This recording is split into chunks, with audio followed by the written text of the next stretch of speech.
$48 লড়াই এখন 2 দলে ঠেকেছে। শিরোপার মঞ্চে স্পেনের মুখোমুখি হবে আর্জেন্টিনা।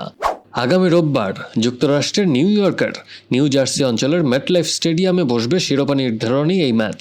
রীতি ভেঙে এবারই প্রথম 48 দলের অংশগ্রহণে এবার বিশ্বকাপ আয়োজন করেছিল ফিফা।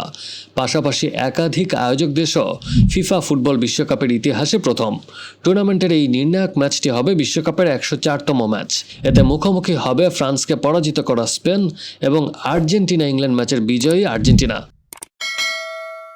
মেটলাইফ স্টেডিয়ামে 2026 বিশ্বকাপের ফাইনালটি অনুষ্ঠিত হতে চলেছে। এই স্টেডিয়ামের দর্শক ধারণ ক্ষমতা 82,000-এরও বেশি এবং এখানে কোপা আমেরিকার ফাইনাল সহ বেশ কয়েকটি বড় ক্রীড়া ইভেন্ট অনুষ্ঠিত হয়েছে। সেই ফাইনালে আর্জেন্টিনা ট্রাইব্রেকারে চিলির কাছে হেরেছিল।